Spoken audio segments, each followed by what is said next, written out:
जय श्री कृष्ण। आप सभी को ज्येष्ठ मास की अपरा एकादशी की ढेरों शुभकामनाएं। प्रिय भक्तों, ज्येष्ठ मास आरंभ हो गया है और ज्येष्ठ मास की एकादशी जो सबसे महत्वपूर्ण एकादशी होती है, अपरा और निर्जला एकादशी। निर्जला एकादशी अकेली एक ऐसी एकादशी होती है जो सभी व्रतों का पुण्य फल आपको एक साथ प्रदान कर देती है। वह भी इसी वर्ष आएगी, उसकी जानकारी मैं पहले ही प्रस्तुत कर चुका हूं। आज हम बात करेंगे ज्येष्ठ मास की अपरा एकादशी की। अपरा एकादशी कैसे मनुष्य का कल्याण करती है हम जानेंगे। क्यों इस एकादशी व्रत महत्वपूर्ण होता है, कैसे आप इसका लाभ ले सकते हैं, शास्त्र में इसकी महिमा क्या कही गई है, पुराण क्या बताते हैं इस एकादशी के विषय में, कैसे हमें इस एकादशी का व्रत करना चाहिए और इस एकादशी के व्रत की महिमा क्या है, नियम क्या है, संपूर्ण जानकारी आपको प्रदान की जाएगी। साथ ही बताएंगे पारण कब होगा और पूजन आदि कब करना है। आपसे निवेदन है कि वीडियो यदि थोड़ा सा भी उपयोगी लगे तो एक बार लाइक अवश्य कर दीजिएगा और जितना हो सके शेयर कीजिए, जिससे कि अधिक से अधिक लोग इसका लाभ ले पाएं। आप देख रहे हैं धर्म साधना टीवी ज्योतिष संस्थान का प्रतिष्ठित यूट्यूब चैनल धर्म साधना टीवी। धार्मिक चैनल पर नए हैं तो सब्सक्राइब करते जाइएगा। आइए अधिक समय ना गवाते हुए जानकारी आरंभ करते हैं।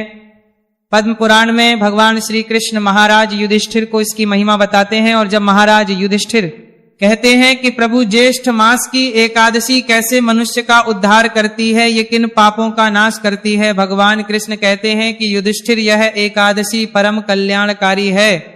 यह दुष्ट चरित्र से उत्पन्न पापों को नष्ट करती है।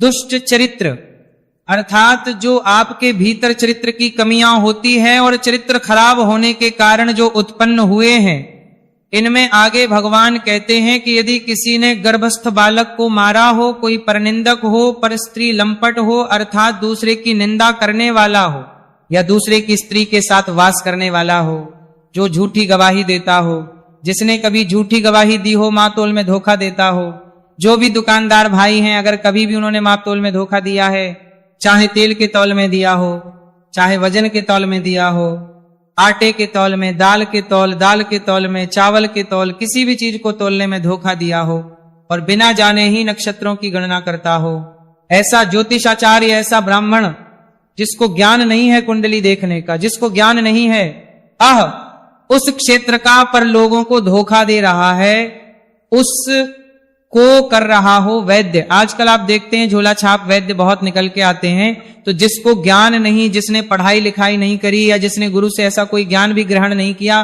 पर वो वैद्य का काम करता है, डॉक्टर का काम करता है, इससे जो पाप उत्पन्न होता है वो साधारण पाप नहीं होता, ये बड़ा पाप होता है। ये सब लोग जो हैं वो नरक में निवास करते हैं और घोर नरक में इनको तपाया जाता है। इन सभी धोखे के कार्यों, पाप से मुक्त होने के लिए मनुष्य अपरा एकादशी का सहारा ले सकता है।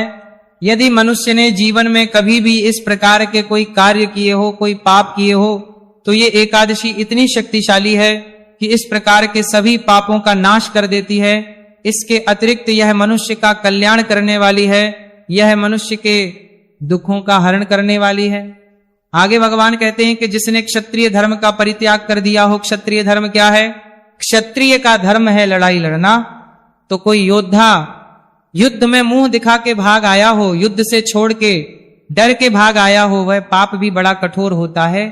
उस पाप का नाश भी इस एकादशी के करने से हो जाता है। जो क्षत्रिय उचित धर्म से भ्रष्ट हो जाने के कारण पाप लगता है, अन्यथा वह भी घोर नरक में जाता है।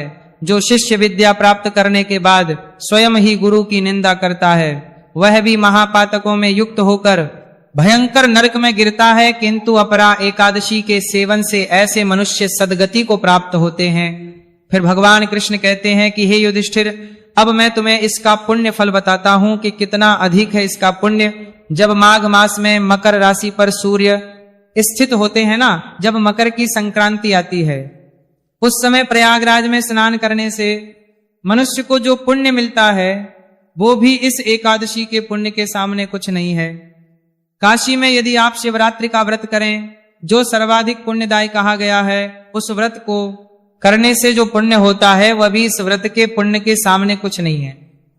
गया में पिंडदान करने से जो पितरों को तृप्ति प्रदान करने वाला पुण्य है, वह पुण्य भी इसके सामने कुछ नहीं है। यहां तक कि बद्री का आश्रम की यात्रा के समय भगवान केदार के दर्शन से जो पुण्य उत्पन्न होता है, वह भी इस एकादशी के सामने कुछ नहीं। और सूर्य ग्रहण के समय कुरुक्षेत्र में दक्षिणा सहित यज्ञ करके हाथी, घोड़ा और स्वर्ण दान करने से जिस फल की प्राप्ति होती है, अपरा एकादशी के सेवन से भी मनुष्य वैसे ही फल प्राप्त करता है। सूर्य कुरुक्षेत्र में आप बड़ा यज्ञ करें, ब्राह्मणों को खूब दान दक्षिणा दे, घोड़े दे, हाथी दे और सोना चांदी दान करें, उससे जो पुण्य मिलेगा उतना पुण्य केवल इस एकादशी का व्रत करने मात्र से प्राप्त हो जाता है। अपरा एकादशी का उपवास करके भगवान वामन की पूजा करने से मनुष्य सब पापों से मुक्त हो श्री विष्णु के लोक में प्रतिष्ठित होता है और उसके सभी पातकों का नाश हो जाता है। इस प्रकार से इसकी कही गई है। अब मैं अगर महिमा पर ही पूरा वीडियो कर दूं तो वीडियो बहुत बड़ा हो जाएगा, तो बड़ी कल्याणकारी एकादशी है। अब प्रश्न उठता है कि पंडित जी, इस एकादशी को करना कैसे चाहिए, इसकी विधि क्या होनी चाहिए, नियम क्या होनी चाहिए? तो देखिए, एकादशी का जो व्रत है वो एक त्रिदिवसीय विधान होता है, 3 दिन का विधान है। इसका प्रथम दिन जब नियम आरंभ होते हैं, एक वक्त का आहार होता है, द्वितीय दिन पर व्रत रखा जाता है और तृतीय दिवस पर इसका पारण होता है। इससे 3 दिन का विधान है। आइए अब हम तीनों दिन के नियम जान लेते हैं। इस एकादशी के प्रथम दिवस जो है वो दशमी तिथि को होता है। तो दशमी तिथि को मनुष्य को कुछ वस्तुओं का त्याग कहा गया है, इनका ध्यान रखना चाहिए। सबसे पहले तो दशमी तिथि को एक वक्त का भोजन आप ग्रहण करें, अन्न जो है एक ही बार खाएं, ये उत्तम होगा। दूसरा, कांसे की वस्तु का प्रयोग नहीं करना, कांसे के पात्र का प्रयोग ना, भगवान के लिए अर्पित करने के लिए। कई बार लोग भगवान को भोग लगाने में थाली, गिलास आदि में प्रयोग है, वो भी नहीं करना, बनाने में भी नहीं करना, कांसे का प्रयोग वर्जित है। दशमी तिथि को मसूर की दाल का प्रयोग नहीं करना, दशमी तिथि के दिन चने का शाक नहीं खाना, दशमी तिथि को ही जो व्रती लोग हैं उन्हें लहसुन प्याज आदि का त्याग कर देना चाहिए। ऐसा नहीं कि आज खूब खाए पिए और रात्रि को और अगले दिन व्रत कर ले।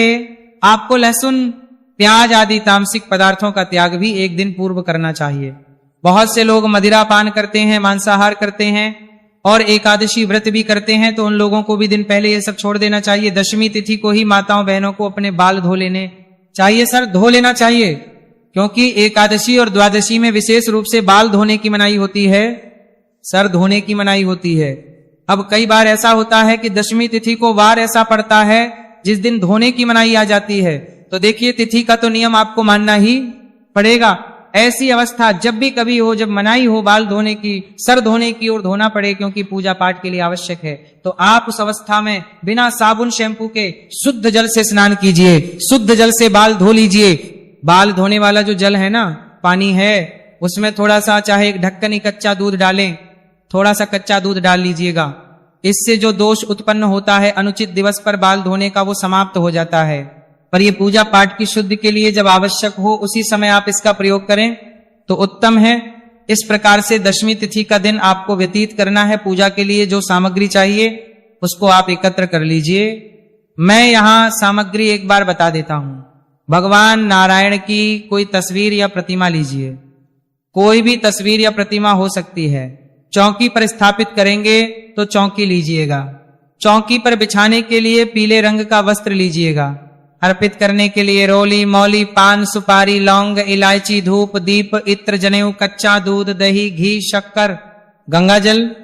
ये पंचामृत के लिए एकादशी पर शहद वर्जित है। दशमी तिथि को ही शहद का प्रयोग भी नहीं करना और द्वादशी को भी नहीं करना, एकादशी को भी नहीं करना, शहद वर्जित है। इसीलिए पंचामृत का जो सामान है उसमें शहद प्रयोग नहीं होगा। ये सारी सामग्री आप एकत्र कर लीजिए। रात्रि काल को जब आप दशमी तिथि को सोएंगे उससे पहले दंत धावन आदि कर लीजिए, जैसे कि अन्न का कोई दाना मुंह में ना रहे।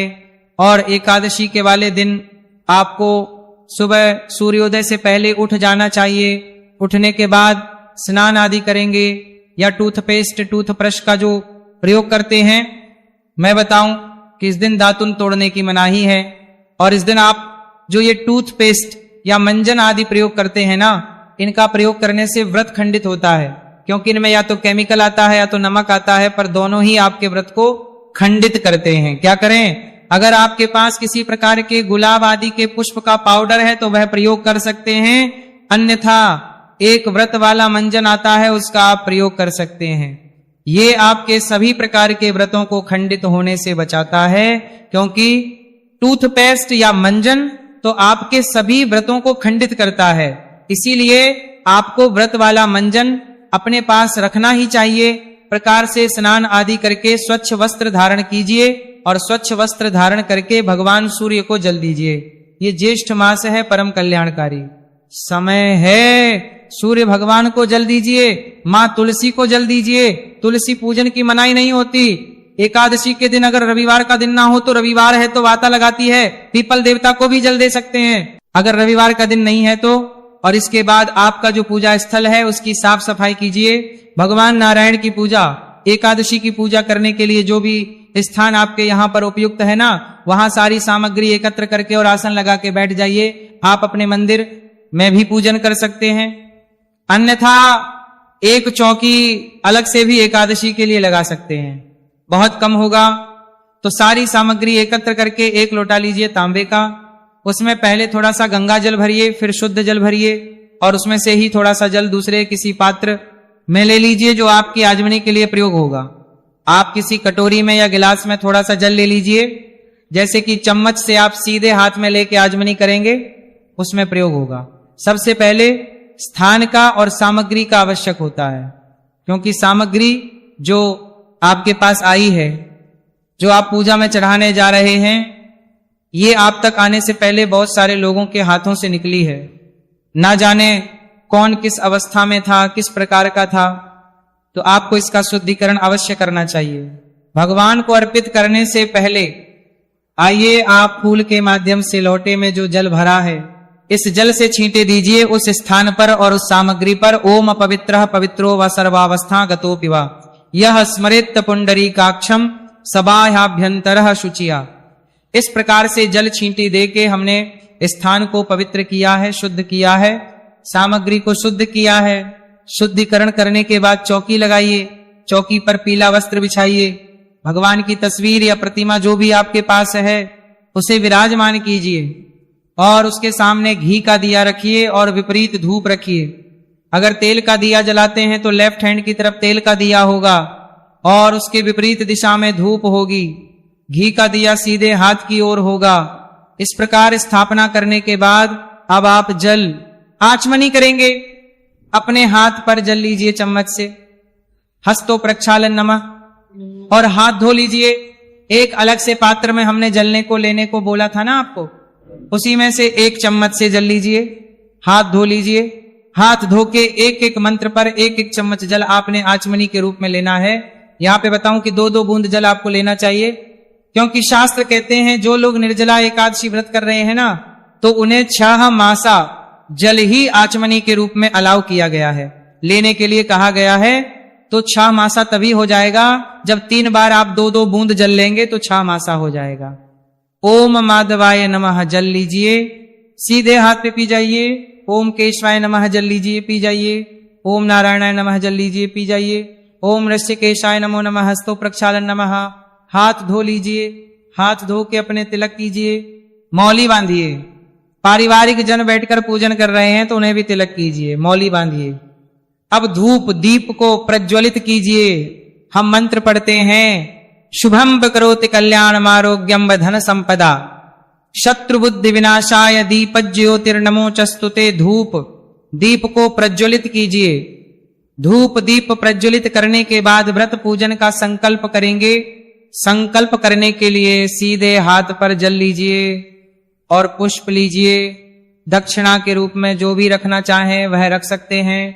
3 बार बोलिए ओम श्री विष्णु, ओम श्री विष्णु, ओम श्री विष्णु। अपना नाम, अपना गोत्र, जिस स्थान पर बैठकर संकल्प कर रहे हैं वह मकान नंबर, क्षेत्र का नाम, शहर का नाम। ज्येष्ठ माह श्री कृष्ण पक्षी एकादशी, भगवान नारायण एकादशी। व्रत बोलिए 100 श्री विष्णु, और ये संकल्प भगवान के चरणों में अर्पित कर दीजिए। संकल्प करने के बाद अब भगवान की पूजा करेंगे। पूजा की विधि मैं आपके से अपलोड भी करूंगा, यहां संक्षेप में बता देता हूं। भगवान को कराएंगे, स्नान कराएंगे, स्नान कराने के बाद वस्त्र अर्पित करेंगे, पुष्प अर्पित करेंगे, तिलक आदि लगाएंगे और धूप टिप दिखा के अर्पित करके तांबुल अर्पित करेंगे, और तांबुल अर्पित करके दक्षिणा चढ़ा के हाथ जोड़कर नमस्कार करेंगे। इस प्रकार से पूजन करेंगे। इसकी पूरी पूजा विधि मंत्र सहित, जिसमें गणेश जी की वंदना, भगवान नारायण का ध्यान, ये सभी होता है और सभी मंत्र आदि होते हैं। बड़ी सरल विधि का वीडियो हमारा आता है, वो मैं आपको एकादशी से एक दिन पहले अपलोड करता हूं, आपको प्राप्त हो जाएगा। प्रिय दर्शकों, पूजन करने के बाद कथा सुनिए, शास्त्र नाम सुनिए, आरती कीजिए, नियमानुसार दिन को व्यतीत कीजिए। अब नियम बताता हूं। लड़ाई झगड़ा नहीं करना, अनुचित कर्म नहीं करना, अब शब्दों का प्रयोग नहीं करना, शांत चित रहते हुए दिन व्यतीत कीजिए। सायंकाल को कीर्तन करना, कीर्तन की बड़ी महिमा है। कीर्तन के लिए अगर आसपास ना जा सके, कहीं कीर्तन ना होते हो, तो हम आपके लिए कीर्तन की वीडियो अपलोड करते हैं, क्योंकि नारायण कहते हैं कि जो लोग नाच गा के कीर्तन नहीं कर सकते, वो इन स्तोत्र पाठ श्रवण करके कीर्तन का लाभ ले सकते हैं। वो वीडियो आपको प्राप्त हो जाएगा। आहार के रूप में केवल फल आहार आपको लेना है, दूध ले सकते हैं, और रात्रि काल को जागरण की बड़ी महिमा है। पूरी रात्रि का जागरण कहा गया है। आप पूरी रात्रि ना जाग पाए तो कम से कम 2 बजे तक तो अवश्य जागिए और जागरण के नियमों का पालन कीजिए, क्योंकि जागरण का जो पुण्य है वो बहुत अधिक है। एकादशी पर और जागरण पर सुने जाने वाले स्रोत पाठ भी मैं आपके लिए अपलोड करता हूं, उसका भी लाभ लीजिएगा। अगले दिन पारण के लिए सूर्योदय से पहले उठ जाइएगा। उठने के बाद स्नान आदि करके स्वच्छ वस्त्र धारण कीजिए और उसके बाद पारण की पूजा करके आप पारण संपन्न कीजिएगा। अब बात करें कि एकादशी है कब, व्रत कब करना है, पारण कब करना है, मुहूर्त क्या रहेगा। प्रिय भक्तों, ये एकादशी तिथि शुरू हो रही है 12 मई को दोपहर को 2:53 पर, और 13 मई को ये 1:15 बजे समाप्त होगी। ऐसे में सूर्य के मुख से 13 मई को एकादशी रहेगी, तो 13 मई को ही एकादशी का व्रत किया जाएगा। चावल ना खाने का जो नियम है वो 12 मई के दोपहर के बाद ही मान्य होगा, अर्थात 12 की दोपहर से, और 13 को भी चावल नहीं खाने हैं। एकादशी के पारण की बात करें तो एकादशी का पारण जो है वो मई को होगा और मुहूर्त रहेगा। इसके लिए सुबह 5:35 से और 8:17 तक ये थी जानकारी।